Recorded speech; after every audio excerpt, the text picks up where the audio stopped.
네, 사랑하는 성도 여러분, 하나님 주신 축복의 날입니다. 오늘도 주님의 은혜가 저와 여러분의 삶에 풍성히 임하기를 간절히 기원합니다. 자, 오늘 우리 하나님 말씀 마가복음 9장 30절에서 50절까지 말씀을 같이 나누도록 하겠습니다. 그곳을 떠나 갈릴리 가운데로 지날새 예수께서 아무에게도 알리고자 아니하시니 이는 제자들을 가르치시며 또 인자가 사람들의 손에 넘겨져 죽임을 당하고 죽은 지 3일 만에 살아나리라는 것을 말씀하셨기 때문이더라. 그러나 제자들은 이 말씀을 깨닫지도 못하고 묻기도 두려워하더라. 가버나움에 이르러 집에 계실새 제자들에게 물으시되 너희가 길에서 서로 토론한 것이 무엇이냐 하시되 그들이 잠잠하니 이는 길에서 서로 누가 크냐 하고 쟁론하였음이라. 예수께서 앉으사 12 제자를 불러서 이르시되 누구든지 첫째가 되고자 하면 무사람의 끝이 되며 무사람을 섬기는 자가 되어야 하리라 하시고 어린 아이 하나를 데려다가 그들 가운데 세우시고 안으시며 제자들에게 이르시되 누구든지 내 이름으로 이런 어린아이 하나를 영접하면 곧 나를 영접하며 누구든지 나를 영접하면 나를 영접함이 아니요 나를 보내신 이를 영접함이니라. 요한이 예수께 여짜오되 선생님 우리를 따르지 않는 어떤 자가 주의 이름으로 귀신을 내쫓는 것을 우리가 보고 우리를 따르지 아니하므로 금하였나이다. 예수께서 이르시되 금하지 말라. 내 이름을 의탁하여 능한 일을 행하고 적시로 나를 비방할 자가 없느니라. 우리를 반대하지 않는 자는 우리를 위하는 자니라. 누구든지 너희가 그리스도에게 속한 자라 하여 물 한 그릇이라도 주면 내가 진실로 너희에게 이르노니 그가 결코 상을 잃지 않으리라.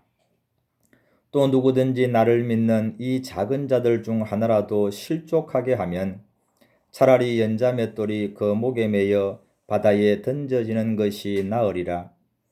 만일 내 손이 너를 범죄하게 하거든 찍어버리라. 장애인으로 영생에 들어가는 것이 두 손을 가지고 지옥 곧 꺼지지 않는 불에 들어가는 것보다 나으니라. 만일 내 발이 너를 범죄하게 하거든 찍어버리라. 다리 저는 자로 영생에 들어가는 것이 두 발을 가지고 지옥에 던져지는 것보다 나으니라.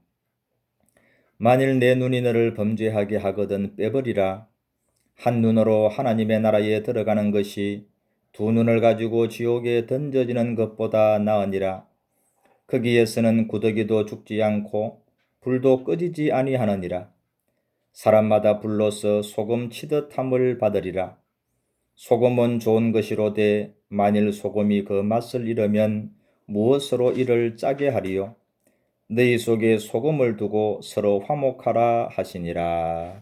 아멘. 예, 여러분, 오늘 말씀은 예수님께서 이제 두 번째로 제자들에게 순환을 말씀하시고 그 이후에 제자도에 대해서 가르쳐 주시는 그런 말씀의 내용입니다. 자, 먼저 31절, 32절을 보니까 예수님께서 제자들에게 다시 한번 내가 이제 예루살렘에 올라가면 사람들의 손에 넘겨져서 죽임을 당하고 이제 3일에 살아나야 하리라. 먼저 주님의 예루살렘에서의 고난과 죽음에 대해서 말씀하셨죠. 자, 그랬더니 제자들이 이 말씀을 깨닫지도 못하고 감히 묻기도 두려워했다 그랬습니다. 깨닫지도 못하고 묻기도 두려워했다. 왜 그랬을까요? 왜 못 깨달았을까요? 사실 이전에도 벌써 말씀을 하셨거든요. 자, 그 이유는 바로 밑에서 보는 것처럼 지금 제자들의 마음속에는 예수님이 이 땅을 구원하러 오신 메시아 예수님의 죽음 고난 이거 사실 생각하기도 싫은 것입니다. 예수님이 예루살렘에 올라가셔서 왕위에 오르시면 지금 누가 옆자리를 차지하느냐, 내가 더 좋은 자리를 차지하고자 하는 마음으로 가득 차 있기 때문에 예수님께서 그리스도로 오신 메시아로 오신 예수님이 예루살렘 올라가 죽으신다? 이거 왜 그렇게 되는지 이거 깨닫지도 못하고요. 생각하기도 싫은 것입니다. 자, 그런데 여러분, 우리는 이런 걸 보면서 우리가 예수님의 말씀을 들을 때 어떤 자세로 들어야 되는지를 다시 한번 생각해 보게 되죠. 우리는 예수님께서 말씀하시는 것을 들으면서 언제나 나에게 솔깃하고 달콤한 이런 말씀에만 귀를 기울여서는 안 되고, 주님께서 아무든지 나를 따라오려거든 자기를 부인하고 자기 십자가를 지고 나를 따를 것이라고 하는 이런 말씀도 우리가 귀 기울여 들어야 된다고 하는 것입니다. 왜 그렇습니까? 예, 소위 말하는 축복의 말씀만 생명의 말씀이 아니고요. 주님을 따라가는 십자가의 길에 대한 고난에 대한 말씀도 우리에게 생명과 축복의 말씀이기 때문에 그렇습니다. 자, 그래서 이제 예수님은 오늘 본문에서 정말로 예수님의 뒤를 따르는 예수님의 제자들은 어떤 삶을 살아야 되는지에 대해서, 제자도에 대해서 여러 가지를 얘기해 주십니다. 자, 먼저는 35절에 보니까 누구든지 첫째가 되고자 하면 뭇사람의 끝이 되어야 하고 또 뭇사람을 섬기는 자가 되어야 하리라, 그렇게 말씀하시죠. 여러분, 우리는 여기서 하나님의 나라는 이 세상 나라와 반대가 된, 거꾸로 된 나라라고 하는 걸 보게 됩니다. 그러니까 누구든지 첫째가 되고자 하고, 하나님 나라에서 첫째가 되고자 하고 큰 자가 되고자 한다면 끝이 되어야 하고 섬기는 자가 되어야 한다는 거예요. 마태복음에서는 예수님도 강력하게 말씀하시죠. 누구든지 돌이켜 이 어린아이와 같이, 그러니까 자기를 낮추지 아니하는 자는 천국에 결단코 들어가지 못하리라. 천국에 들어가려면, 또 천국에서 큰 자가 되려면 어떻게 해야 된다고요? 자기를 낮추고 섬기는 삶을 살아야, 그래야 이게 하나님 나라에 어울리는 참된 제자의 모습이다 말씀하시는 거죠. 두 번째는 37절입니다. 누구든지 이런 어린아이 하나를 영접하면 곧 나를 영접합니다 그랬어요. 그러니까 예수님의 제자는 당연히 예수님을 영접해야 되죠. 자, 그런데 누구를 영접하는 것이 예수님 영접하는 것과 같으냐? 이런 어린아이 하나를 영접하면 예수님 영접하는 것과 같다는 것입니다. 여기서 이 어린아이는 단순히 어린아이만 얘기하는 게 아니고요.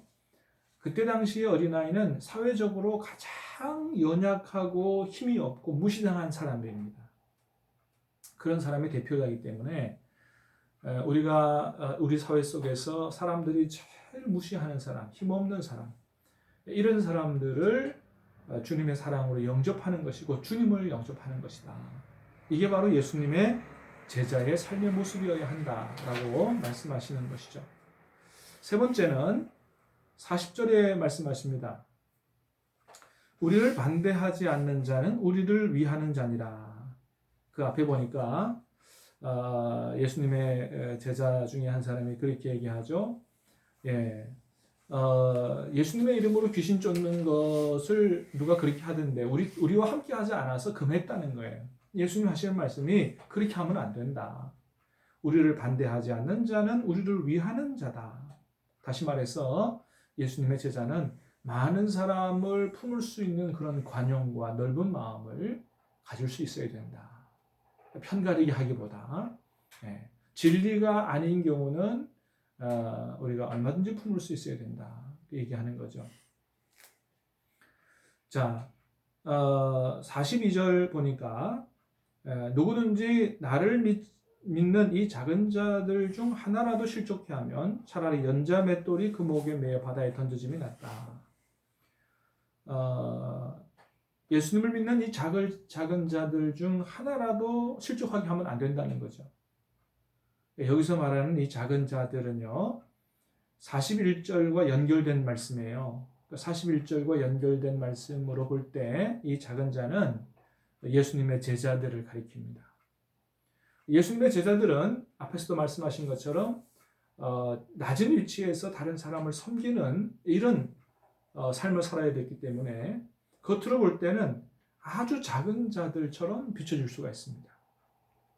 그래서 그런 참 제자를 함부로 대하고 무시해서 실족하게 하는 일이 절대로 있어서는 안 된다. 그러니까 주님의 말씀대로 살려고 하는 사람을 실족하게 하는 일이 있어서는 절대로 안 된다는 것이죠. 37절의 어린아이, 또 42절의 작은 자, 이런 것은 사회적으로 굉장히 힘이 없고 연약한, 그렇게 보이는 이런 사람들, 무시당하기 쉬운 사람들, 이런 사람들조차 하나님 앞에서 얼마나 귀한 존재인지를 잘 보여주는 말씀이다. 그렇게 할 수 있습니다. 자, 그 다음에 43절에서 47절까지 말씀인데요. 만일 내 손이 또 발이 눈이 범죄하면 찍어내 버려라. 두 눈, 두 손, 두 발 가지고 지옥에 던져지는 것보다 한 손 가지고 천국 가는 게 낫다 말씀하시죠. 물론 범죄하면 찍어내 버리라는 예수님의 말씀은 과장법이에요. 실제로 찍어 버리라 그런 말씀이 아니고, 예. 이것은 내 안에서부터 나오는 죄의 유혹을 철저하게 이기라, 차단시키라, 그런 것입니다. 여러분, 우리가 죄를 질 때 밖에서부터 오는 유혹이 있죠. 반대로 내 안에서 욕심으로 인해서 생기는 죄의 유혹이 있어요. 그래서 밖에서 들어오는 죄의 유혹과 싸워서만 이길 게 아니고 내 안에서 비롯되는 죄의 유혹과도 잘 싸워서 이겨야 된다라고 하는 것입니다. 아주 철저하게 그런 죄의 유혹들을 끊어내라 라고 하는 것을 볼 수가 있습니다. 자, 50절에 보면 소금은 좋은 것이로되 소금이 그 맛을 잃으면 무엇으로 짜게 하리요. 너희 속에 소금을 두고 서로 화목하라. 여기서 말하는 소금은 뭘 말하는 거냐, 해석이 분분합니다. 자, 그런데 그 뒤에 있는 말씀의 의미는 분명해요. 소금을 두고 어떻게 해요? 서로 화목하라 말씀하시죠. 자, 앞에서 지도들이 예루살렘 올라오면서 길에서 다투었다 그랬어요. 누가 크냐, 다투었다. 그러니까 서로 누가 크냐, 누가 잘났냐 이런 거 가지고 다투는 것은 예수님의 제자들로서, 천국 백성들로서 어울리지 않는 모습이라는 것입니다. 자, 그러면 하나님의 나라는 어떤 나라예요? 서로를 섬기며 존중하며 예수님 안에서 화목하는 나라가 바로 하나님의 나라다라고 하는 거죠. 사랑하는 여러분, 예수님께서 저와 여러분을 죄와 사망에서 구원해서 천국에 하나님의 나라에 들여보내시려고 십자가를 지셨습니다.